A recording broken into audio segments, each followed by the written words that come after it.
दुखी से आपको खबर दें, एडिशनल सेशन जज की अदालत में फायरिंग, गोलियां लगने से 5 अफराद जख्मी हो गए हैं।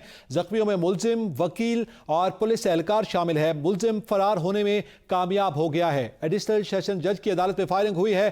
गोलियां लगने से 5 अफराद जख्मी हुए हैं और ये उस दौरान जख्मियों में मुलजिम, वकील और पुलिस शामिल थे जिनको ये गोलियां लगी हैं और मुलजिम फरार होने में कामयाब हो गया है।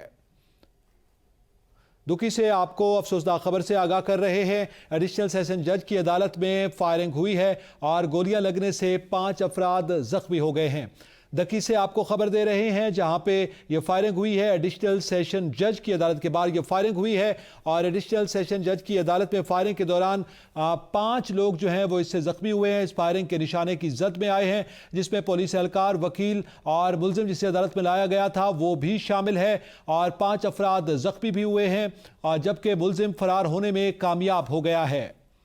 अफसोसनाक सानिया दकी में पेश आया है जहां पे एडिशनल सेशन जज की अदालत में फायरिंग की गई है। जब पुलिस मुलजिम को अदालत में पेशी के लिए ला रही थी उसी दौरान ये फायरिंग की गई है और जिसमें पुलिस, वकील और एक पुलिस एहलकार था, वकील था और मुलजिम था जिसको ये गोलियां लगी हैं, जबकि 5 अफराद जो हैं इसके नतीजे में जख्मी हुए हैं, जबकि मुलजिम फरार होने में कामयाब हो गया है।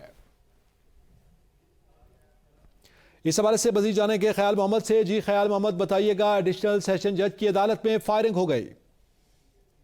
जी, वाकया जिला दुखी की एडिशनल सेशन जज की अदालत में एक दीवानी केस चल रहा था जिसके दौरान एक मुलजिम ने अदालत के अंदर ही की जिसके नतीजे में 5 अफराद जख्मी हो गए, जबकि जो मुलजिम था वो दीवार पलांग करके फरार हो गया, जबकि जख्मी को डिस्ट्रिक्ट हेडक्वार्टर अस्पताल दुखी मुंतकिल कर दिया गया। दुखी के इंतजामिया की जानिब से मुलजिम की गिरफ्तारी के लिए छापे मारे जा रहे हैं। बहुत शुक्रिया ख्याल मोहम्मद, हमें तफसीलात से आगाह कर रहे थे।